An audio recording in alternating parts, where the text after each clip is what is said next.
You're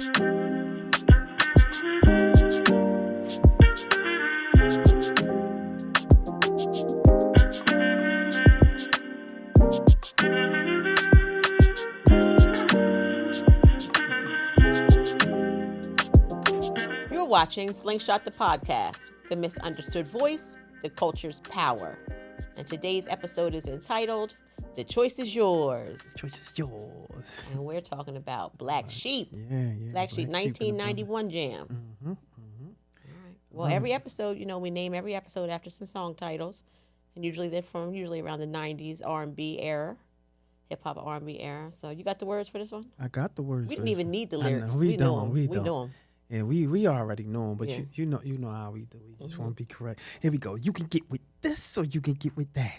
You can get with this or you can get with that. You can get with this or you can get with that. I think you go with this because this is kind of fat. And then it goes through this is the favorite part of everybody, right? Yeah. Engine number 9 on the New York Transit line. If my train goes off the track, pick it up.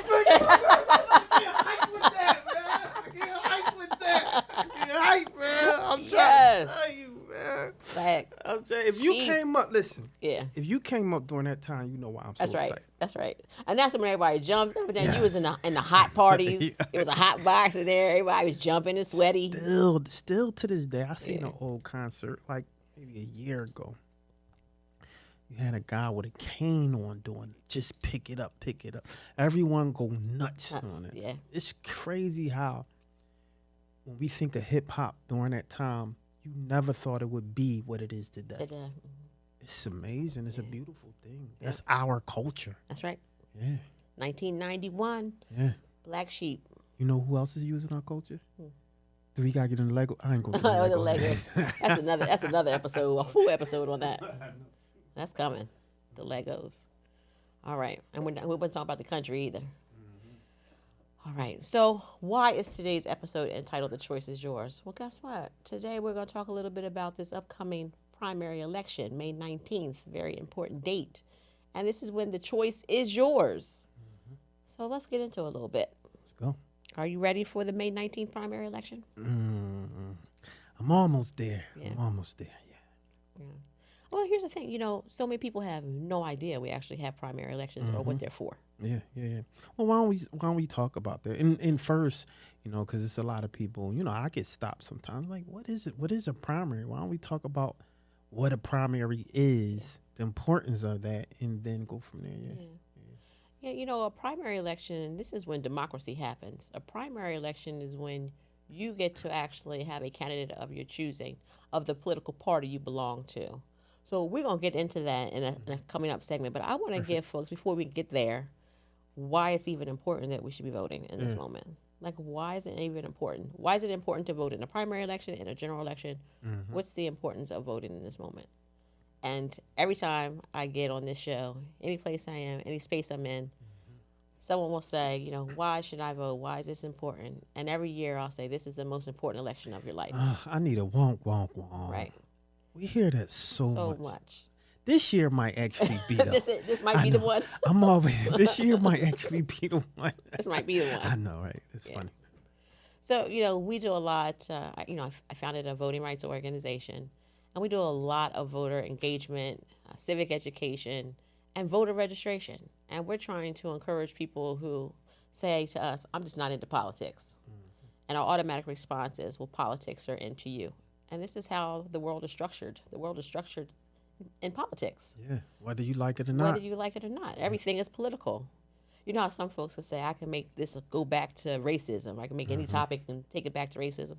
I can take any topic, any issue you have, and I can make it political. That's heavy. Yeah. That's heavy. Yeah. Anything. You can throw anything out. You can talk about sports. I'm going to find the political slant to it. You're going to talk about music. We can talk about the politics of music. Yeah. Right? Fashion, art. Anything you want to talk about, we can make it political. Criminal justice system. Criminal justice system is political, without a doubt. Yeah. Yeah. So heavy. Yeah. So our lives are political, and we have to really recognize that, and we have to stop shying away from wanting to have political conversations, because if we want anything to change, then we're going to have to get into politics, and we're going to have to talk about them, and we have to participate in the political process. So very important for us to recognize that. There's three big issues in this moment that I want to talk about today. You might have some others, Okay. but I want to talk about what we hear when we're talking to people on the ground about what they care about. Number one issue, not only just in Pennsylvania, but across the country, it is affordability. Correct. That's one of mine also. Everything's expensive right now. We talked about gas. Yeah. Listen, and this hurt my feelings real quick. We went to like a farmer's market, Hmm.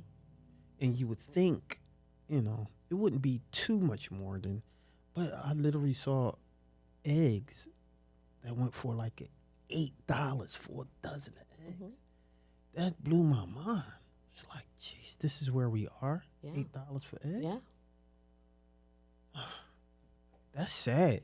It's very sad because eggs are a staple. Yeah, that's what I'm saying. And it used to be cheap. You Right. can just make scrambled eggs, Right. omelet. Yeah. You can put things in Make there. some cupcakes, whatever. Everything you need eggs Yeah. for everything. Sam, everything you need eggs for. And to consider, say for example, for Miss I don't know, I always use the word Miss Johnson, right? But Miss Johnson, who's feeding a family of, say for example, 4. Yeah. I mean, most people eat at the very least 2 eggs. Mhm. At the very least, if Yeah. you want your protein, you might be 3 and 4. Yeah. But if you got a family of 4, Yep. you going through a full carton of eggs. pretty Yeah. much. Saturday morning, the eggs are gone. That's crazy. Yeah. Wow. Yeah. I remember not this past Easter, but maybe 2 Easters before now or last Easter, eggs were like $8 a carton, $8 a dozen. Yeah. And I was thinking to myself, do I really need these eggs? You know what I mean? And then they were selling the 6-packs, and I was like, well, 6 is enough. 6 is enough, right? And you need one the next day. Yeah. Yeah. Wow. Well, yeah, affordability. I mean, we can't afford gas. We can't afford our gas bills, That part. electricity bills. $4.35 walking in here, Yeah. a gallon in Yes. Philly. Yes. I know I heard in LA, I think they 7 or something. It's crazy Oh, over wow. there, yeah. But it's just a lot. Everything is so much money now. And guess what didn't change? What's that? The minimum wage. How about that? Yeah. Everything went up, but the minimum wage didn't go up. That's the part I don't understand, Yeah. right? And I don't want to get on Philly too much like I don't want to get on my soapbox, but you're taxing all of the people are asking more taxes, but you don't want to raise the minimum wage. And though that's not a city thing, I get it, right? But at the very least, when you're trying to implement these taxes, you have to put some things in consideration. Yeah. If they can't already afford, if the Right. people can't afford certain things, why tax them more? Right. It doesn't. None of this makes sense to me. Yeah. And then it's a tax that is equivalent for all people, right? So Yeah. if you're making $7.25 an hour or you're making $725,000 a year, right? You're still paying that 60 cents soda tax at Yeah. McDonald's. You're still paying maybe that dollar Uber surcharge, right? And everyone's paying that same amount no matter how much money you're making. That's the problem, right? It's understanding context. Like everyone wants you to, when you look at the politicians, you gotta look at the shades of gray. It's not just black and white. Right. But when you got the citizens complaining, Right. oh, it's black and white then. Right. No, it's not. Listen, we need help. We need support. We are being charged way too much money. Gas is crazy. Yeah.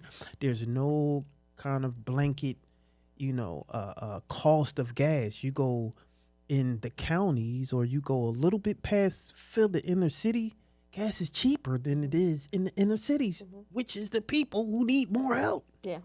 It's like that when we talk about food deserts. People going to the county so they don't have to pay the sugar tax, the soda tax, right? But then you go in the inner city, you charging the people who need most of the help. Right. None of this makes sense to Right. me. None of it makes sense to me. I'm a procrastinator by nature. You know, we're coming out of tax season, 4/15. Yeah. I did my taxes at 9 p.m. on April 15th. That's how I get down. The thing I procrastinate about the most is paying my electricity bill. Whenever I get that envelope from That went Pico, Jeez. like I don't even do it online. So I get the mail comes and I get to see it, and then I'll go online and pay my bill. But that Pico bill, That went up. I mean, I was like, I might need a part-time job to Just heat this house. Listen, Excuse me, not even a house. It's a small condo. yeah, you have to work 2 and 3 jobs now just to pay what you normally would have been able to pay for one job. Yeah. Can't do it anymore. People are getting car notes and now doing Uber to help pay the car note. Yeah. You know, I talk about my dad all the time on the show. My Shout dad out to sells Dad. cars. Yeah. Mud flap. He likes to be called Mud flap. What episode was that we talked about your dad in? Is Episode 1 or 2. episode 1 and 2? Make sure Yeah. y'all go and watch episode Yeah. 1 Season and 2. 1. Season Yeah. 1 for sure. Yeah. So I talk about my dad all the time, and he sells cars. You know what the I average need car to get a payment car. is? Oh, well, That's- yeah, I'm yeah. sending them. I'm gonna send them your way. My car is Yeah. going through it right now. Yeah. Hopefully this is last year he retires. Okay, then I need to talk to Dad. Yeah. Dad, I need you Yes, right now. Mud flap. What do you think the average car payment is right now? The average car payment. average car, maybe like 450 maybe. Keep going. Hmm? It's gonna be like a Price is Right show.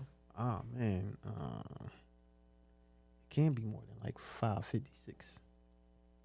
Approaching $700 is the average car payment right now. I'm only paying $350, $400 for a car. So you already know what type of car I'm looking for. I'm not paying. That's a brand new car. It's a brand new car. Okay, that's a little different. All right. Brand new average car. Okay. Mhm. Okay. And not putting a whole bunch of money down. Yeah. Yeah, $700. That's a lot of money. But who has the money to put down? So Yeah, that part. and also the finance rates, can be very high if you don't have it like that.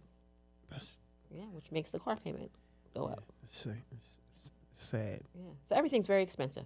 Yeah. Food, utilities, living. Mm-hmm. The rent is still Rent. is still too damn high.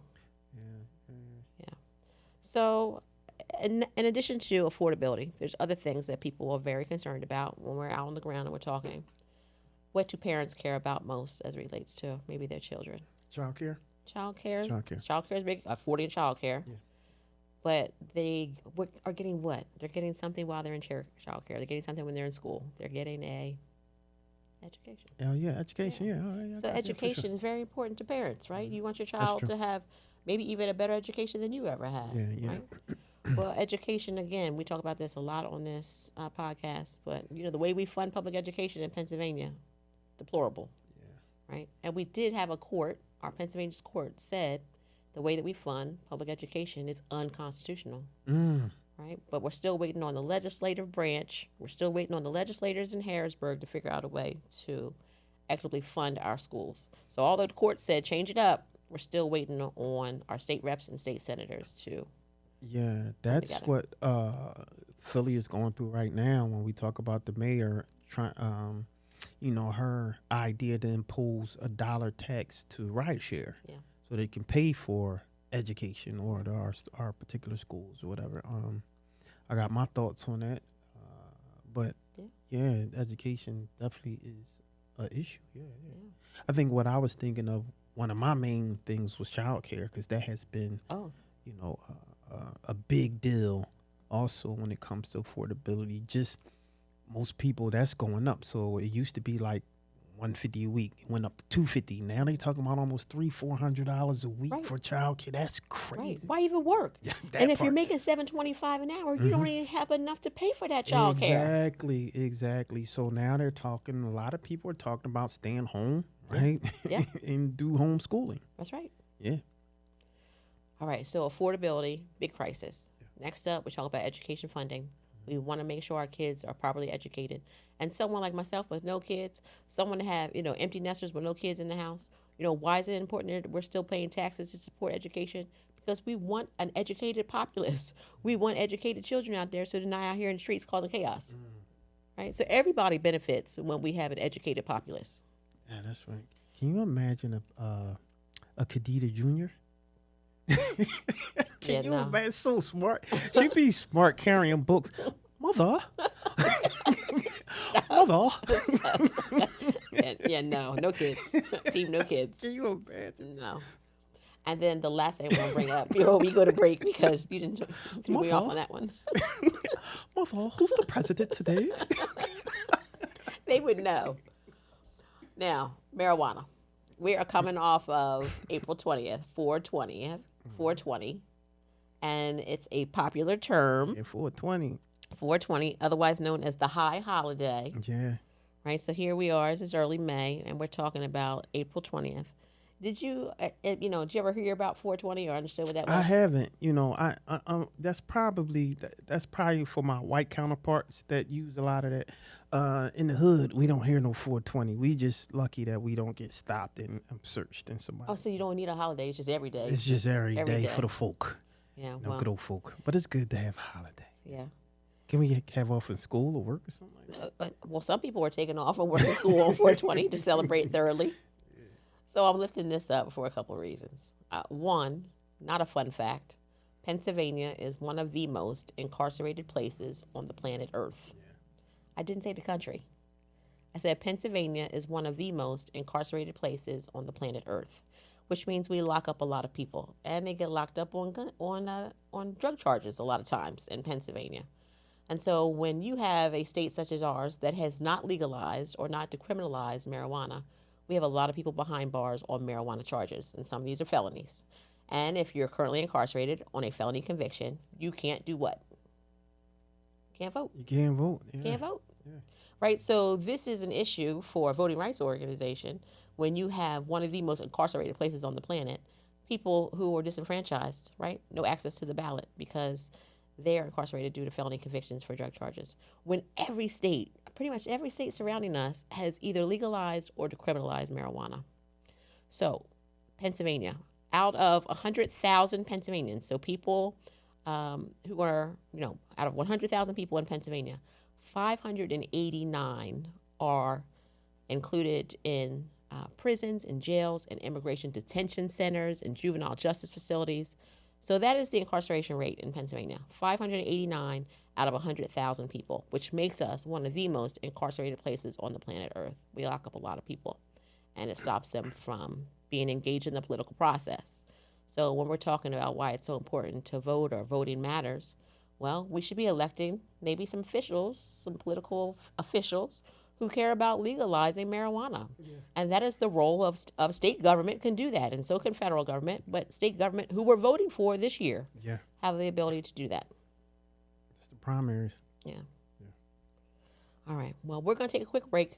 We're going to come right back, and we're going to talk a little bit more about the timeline of voting rights in this country. Here we are celebrating 250 years of this nation's founding, but not everybody had access to the ballot 250 years ago. So let's talk about that when we come back.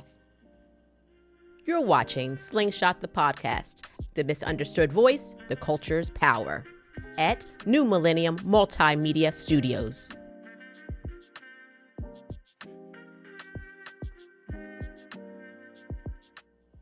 And we're back. You're watching Slingshot the Podcast, and today's episode is entitled "The Choice Is Yours." The choice is yours. You can get with You guys this. right, yeah, you guys don't jump out the chair I again. know, right? You had your little Tom Cruise moment. I know, right? I know. I love it. I love it. Shout out to Tom Cruise. They be hating on my boy, man. Yeah.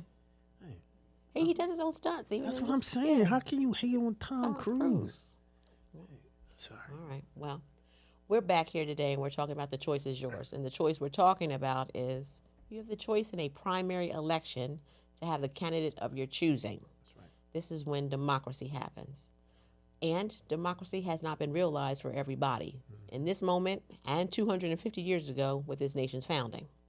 So take a guess. Who actually had access to the ballot? Who had the vote? Who had the franchise in 1776? Who was allowed to vote? No, it wasn't us. Say it out loud. It wasn't black folk. It wasn't. It right? wasn't. We was still three-fifths of a man. Three-fifths of a person, Yeah. 1776. That's right. Yeah. In 1776, only white men, but not just any old white man. This white man had to own land, and sometimes there was a religious restriction based upon his religion of whether or not he'd be able to vote. So I didn't know that. it's a little restriction. It's still white men, still land owning, having some money, white men, but in 1776, that's it. And what you did is you just showed up to the polls on election day, hey Matt, hey John, right? It's election day. We're here to vote, and you went in there and you cast your ballot. That was it. That's George and Mr. Lincoln. Ain't Mr. Lincoln? That's right. Mr. Lincoln right there. Yeah, that's right. Franklin's in Philadelphia. Franklin. Right. What's up, Franklin? How you doing? Yeah.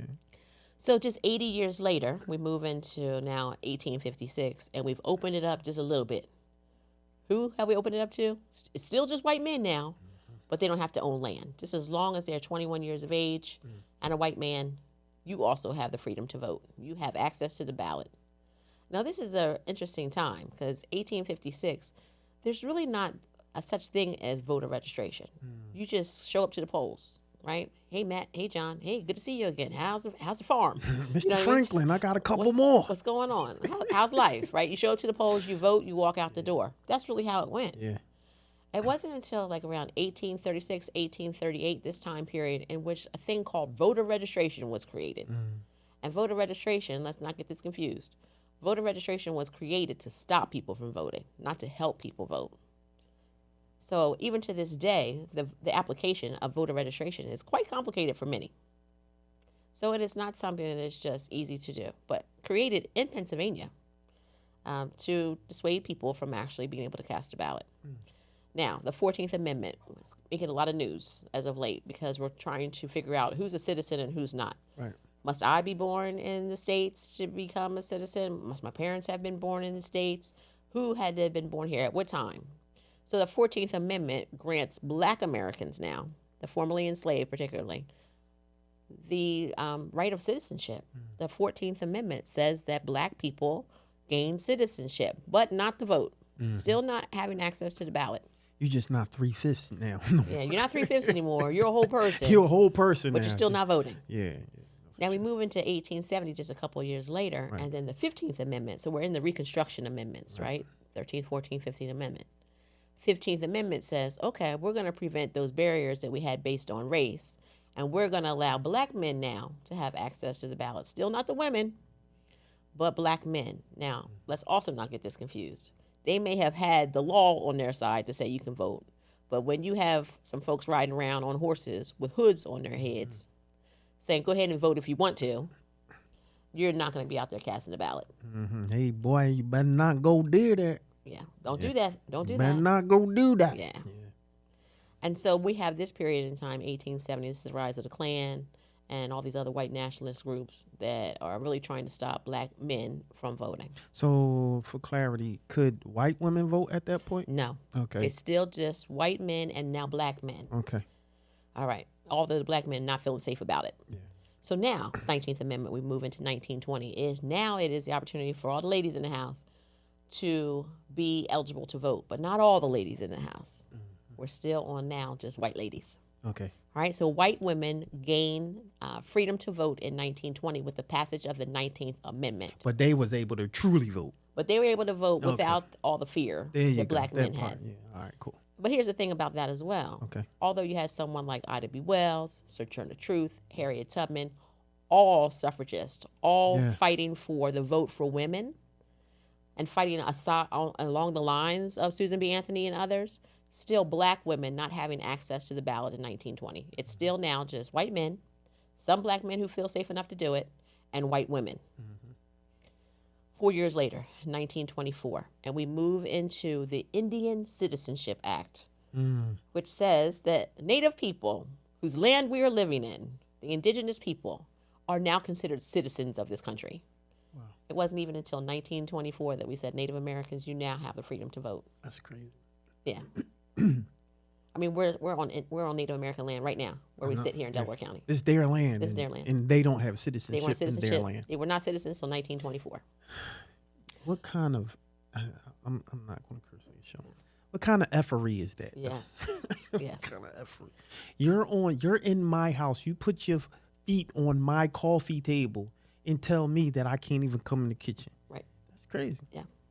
Less than 2 decades later, 1943, we do away with the Chinese Exclusion Acts, right? So we are at this time repealing those acts. And this says that Chinese Americans now are considered citizens. And we think about Chinese Americans during this period in time. You know, they came here to this country willingly to help build railroads, help build this nation, but they weren't considered citizens either. Yeah. But it wasn't until 1943 that we say, all right, Chinese Americans, you now are also considered Americans and you have access to the ballot. Now, coming up to the close of this timeline. Okay. 1961. When's the last time you've been to D.C.? You've been hanging out in Washington, D.C.? No, I haven't been to D.C. in a while. In a while?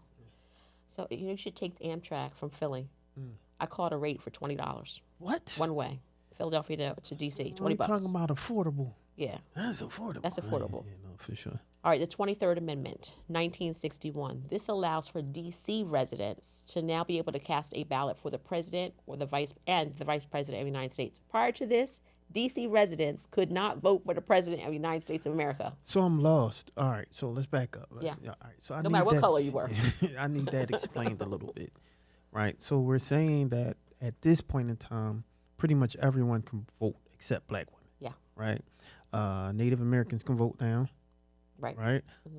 Chinese. Our Chinese brethren can vote now, Mhm. but black women couldn't vote, and DC citizens couldn't vote. D.C. citizens could not vote for the president and the vice president. They could vote for local elected officials and other things, but they could not vote for the president or vice president. Not until 1961. Interesting. And that's why also in this very moment as we sit here in 2026, DC residents, District of Columbia, they do not have true representation in Congress. They don't have a senator.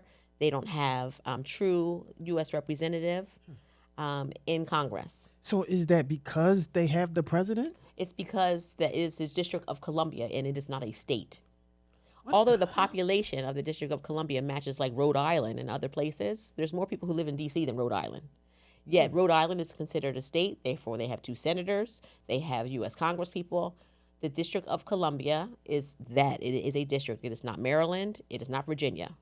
And they do not have true representation in Congress. And that's why we call it taxation without representation in the District of Columbia. I'm just as lost as y'all. Yeah. That's wow. So interesting. Yeah.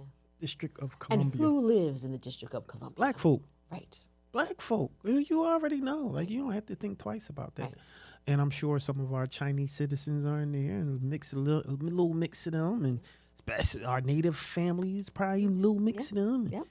Yeah. So we're talking about majority community of color, That's right. in D.C., not having the ability to have true representation in Congress. BIPOC community out there. Right.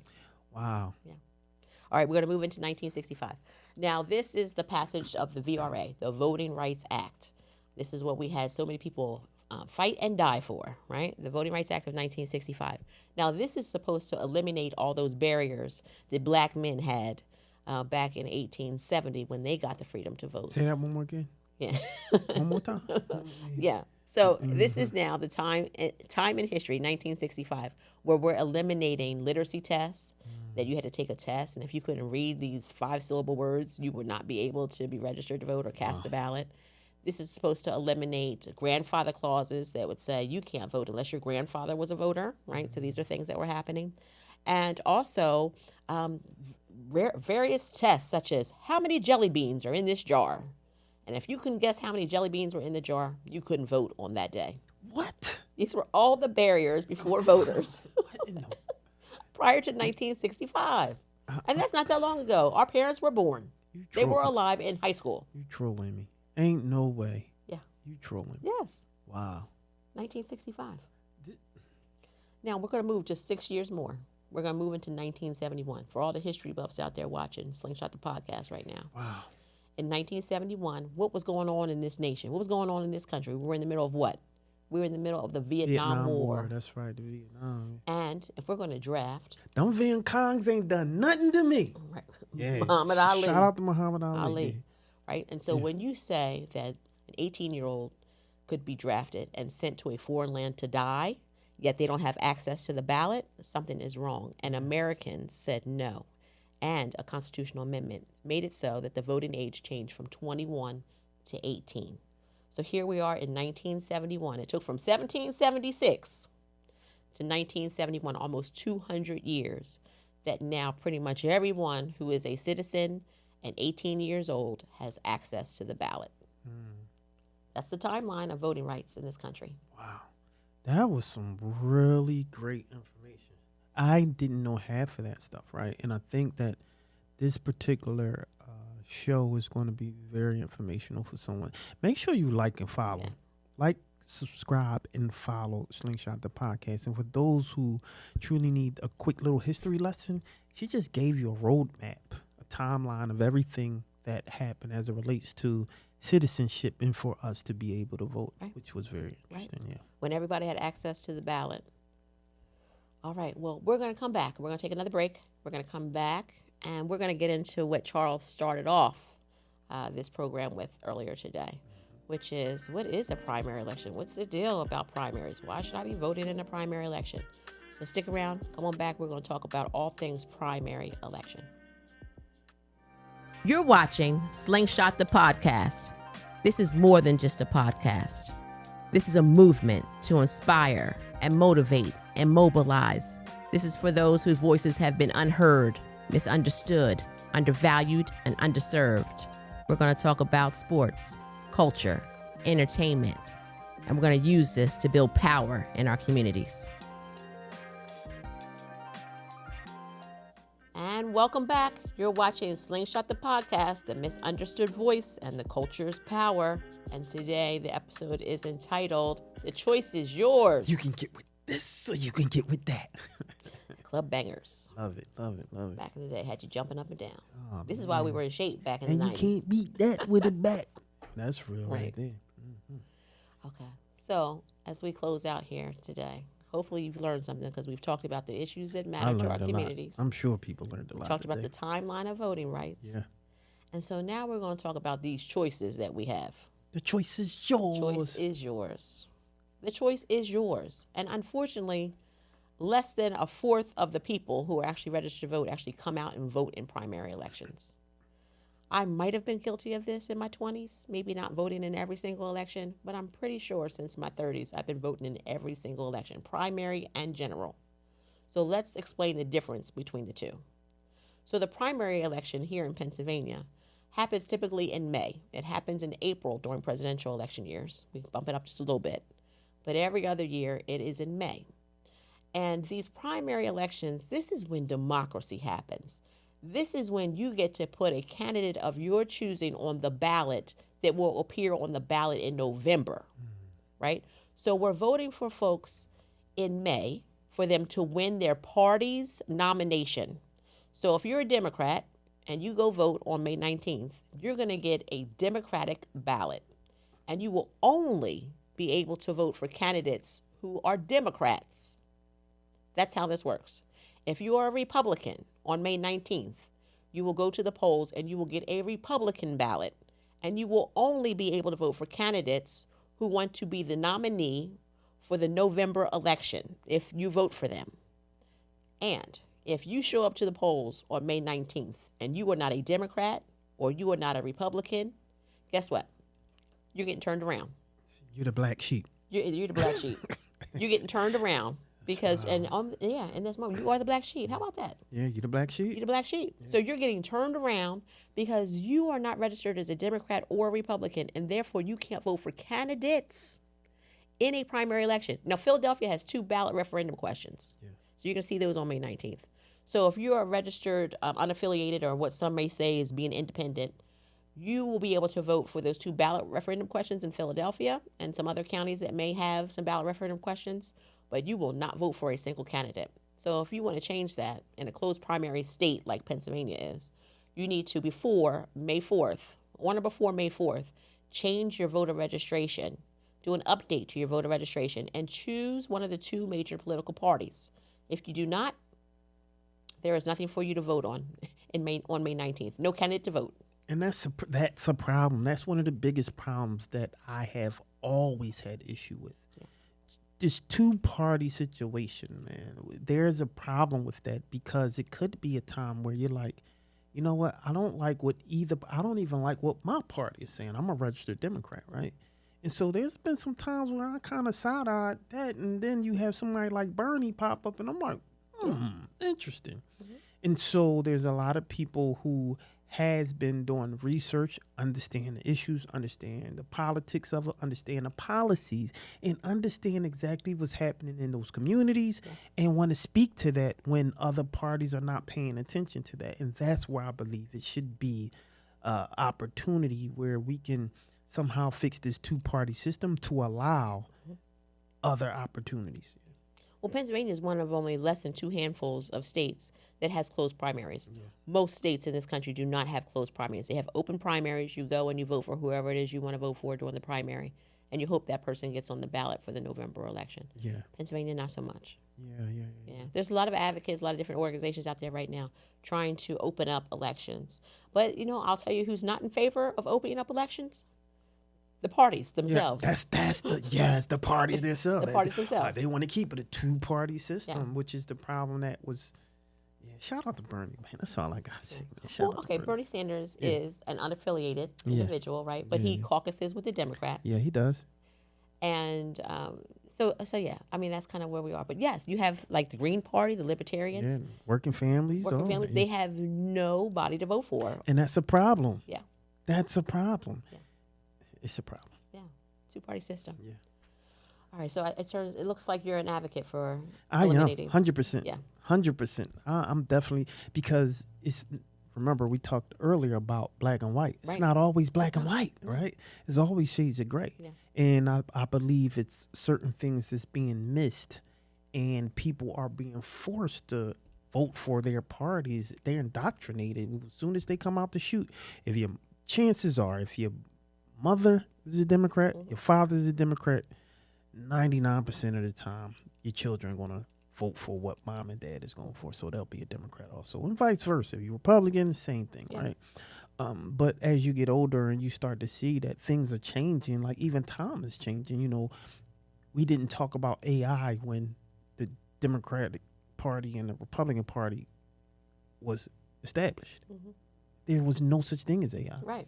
Right. And so do they have that in their bylaws? Probably not. So you have other people seeing different things. Right. So we're talking about innovation, and it needs to be innovation within the parties. Right. It needs to be another party. And the platforms have to evolve, That right? part. The political platforms have to evolve, Yes. and that's why many people in this moment will say, "Really, who are Democrats today? Like, what do they stand for? And Exactly. who are Republicans today? What do they stand for?" Mhm. So here's the plus and the delta of closed primaries, right?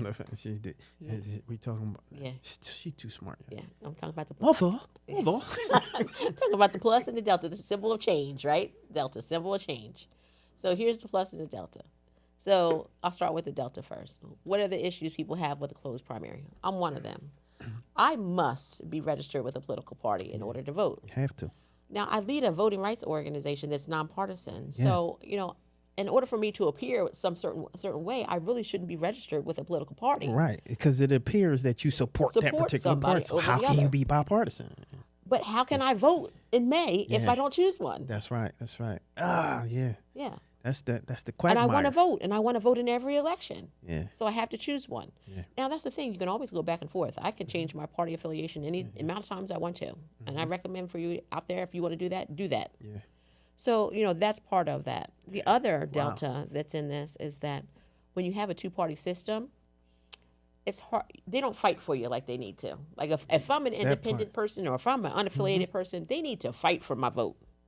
But if I belong to a political party, they can just say, okay, she's registered Democrat, she's registered Republican, she's going to do what she's supposed to do. Yeah. Yeah. That's a problem. Especially with our Democratic Party. I mean, in Philadelphia, you Democrat, you already know. For the most part, you Democrat, you black. Right. And so anybody who's running for the Democratic Party, chances are you have a full BIPOC community going to move over there and vote Democrat, right? And so, again, good or bad, I don't know. It's not about good or bad. I'm just saying that when you're a part of a system, the idea is that you're without anyone telling you or swaying you or advocating for you to vote for them or trying to get your vote. They're just like, they going to vote. That's a problem. Yeah. Well, the positive, if there's a positive in closed primaries, it is that it kind of eliminates the shenanigans that can happen. There's shenanigans in the parties. Well, yes. What? And the shenanigan I'm talking about is when you have folks who truly believe in we'll say the Republican platform, right? They truly believe in the Republican platform. They are Republican. They want to have Republicans in office. But then they go and then they vote in the Democratic primary, right? They vote for Democrats because they're going to vote for maybe who they think might actually lose, right? And so they want the loser in there versus who could actually beat their person. Interesting. That's a strategy. A loose strategy. I get it. But that's why, look, I got a problem with it. I'm going to always have a problem with it. That's why the Democrats don't like me too much because I always say I'm a registered Democrat with Republican views who thinks independently. Yeah. It is what it is. Like, you can't just tell me, oh, vote for them because that's who you should vote for. I have a problem with that, especially when academics do it, because the first thing you learn in writing a thesis or dissertation is the retort. What is the pushback? What is the argument? What would the other side think? So pretty much what you're saying when it comes to that is don't think about the other side. Just do the side that I want. Right. So don't question me. So how can you not question when you're telling people to do their research? That's all you used to hear. Right.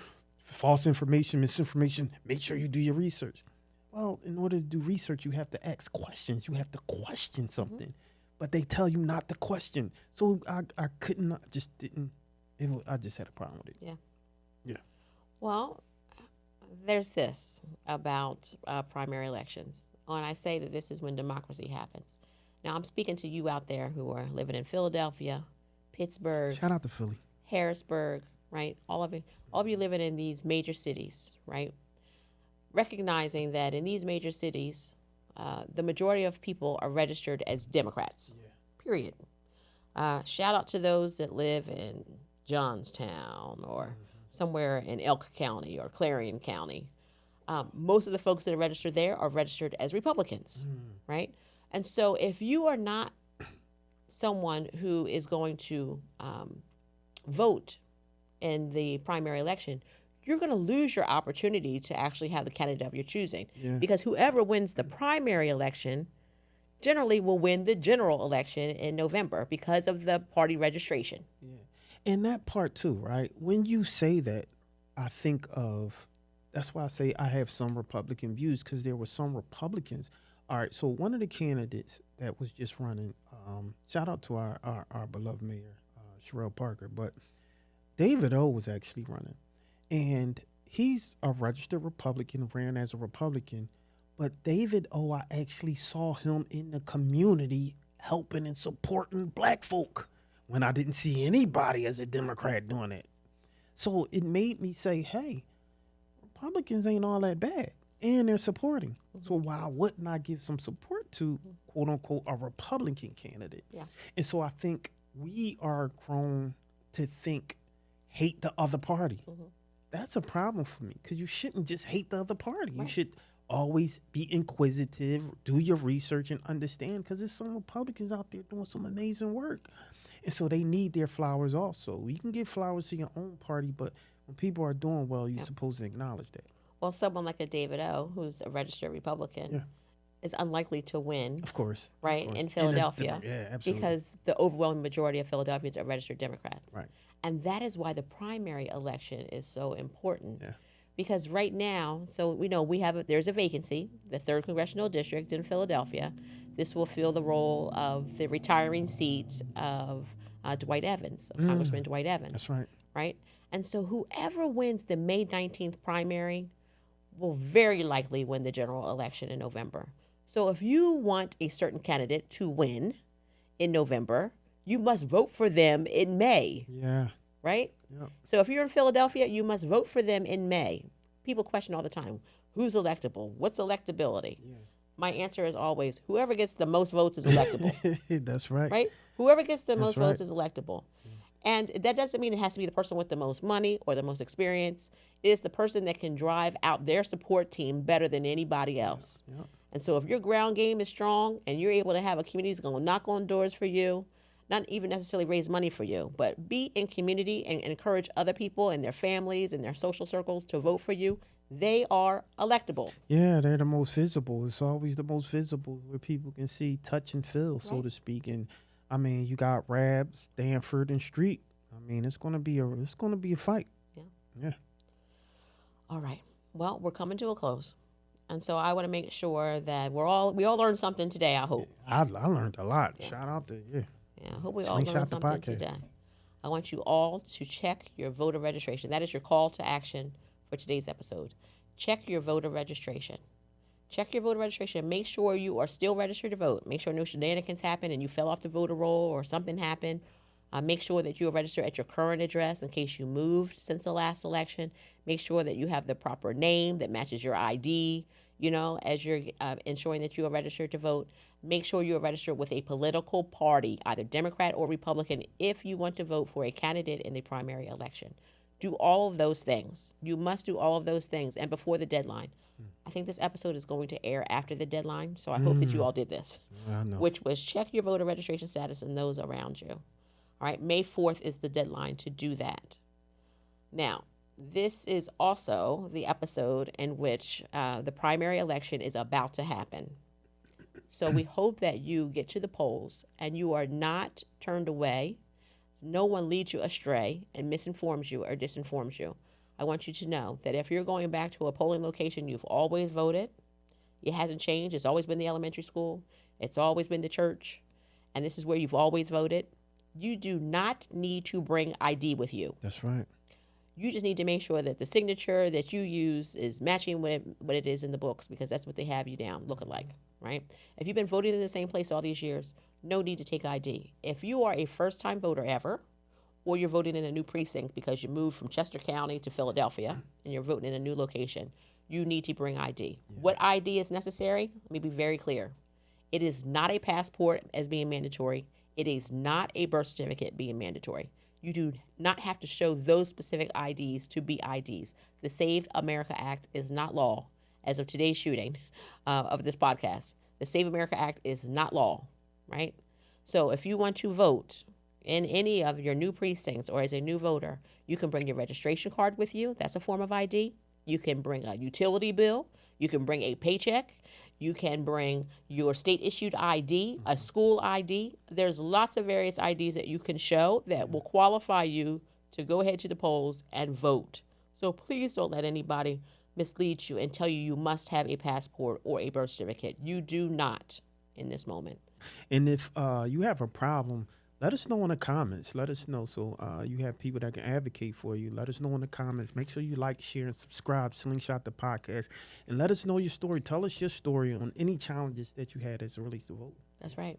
And if you are experiencing a challenge to you casting a ballot, they can't find you on the voter rolls, or something else is happening that seems very strange to you, I encourage you to reach out to a hotline that's going to help you. It's toll free, 866 Our Vote, OURVOTE, 866 Our Vote. And there's lawyers on this hotline that will help you make sure that you know your rights and that your vote's going to count. Amazing. All right. So with that, I wish everybody a happy election day coming up soon. I hope that you are exercising your freedom to vote, because as we always say, this election is the most important election of your life. And you can't beat that with a bat. So the choice is yours, and we hope that you choose to participate in the democratic process. So thanks for being with us today, and enjoy the rest of your day. Thank you for joining Slingshot the podcast. I'm Kadita Kenner, and you're watching Slingshot the podcast, the misunderstood voice, the culture's power.